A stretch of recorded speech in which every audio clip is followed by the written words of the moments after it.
മഴ ഇന്ന് മാറും നാളെ മാറും നമ്മൾ ചിന്തിച്ചുകൊണ്ടേയിരിക്കുന്നു. പക്ഷേ മഴ ഇങ്ങനെ തുടർന്നുകൊണ്ടേയിരിക്കുന്നു. അപ്പൊ ഇന്നത്തെ രാവിലത്തെ വിശേഷമാണ് കേട്ടോ. ഇന്നത്തെ ബ്രേക്ക്ഫാസ്റ്റ് അപ്പമാണ് കേട്ടോ. അപ്പവും ഗ്രീൻ പീസ് കറിയും.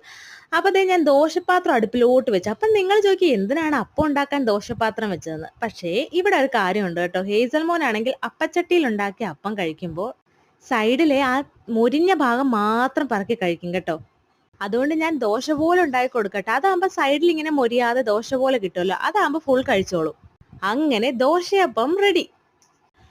അപ്പോഴുണ്ടടാ പുറത്തുനിന്നൊരു വിളി കേൾക്കുന്നുണ്ട് കേട്ടോ. കുസൃതിക്കാരി എഴുന്നേറ്റിട്ടുണ്ട്. കുസൃതിയും തുടങ്ങിയിട്ടുണ്ട് കേട്ടോ. അപ്പോൾ ഇന്നത്തെ കളി പയറിലാണ്. ദേ അമ്മ കണ്ട ഇന്ന് എന്നെ കൊല്ലും. കഴിക്കേണ്ട സാധനങ്ങൾ എടുത്ത് കളിക്കാൻ കൊടുത്താൽ ഇങ്ങനെ ഇരിക്കും. അങ്ങനെ നമ്മുടെ ഗ്രീൻ പീസ് കറി റെഡി ആയി ഗൈസ്.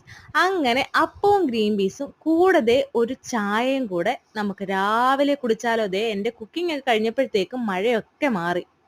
മഴ മാറിയിട്ടൊന്നുമില്ല കേട്ടോ. അത് അടുത്ത നല്ലൊരു മഴ വരുന്നുണ്ട് കേട്ടോ. അങ്ങനെ എല്ലാം റെഡി. അപ്പൊ എന്റെ വീഡിയോ കാണുന്നത് ഇഷ്ടപ്പെട്ടാൽ ലൈക്ക് ചെയ്യണേ. Thanks for watching.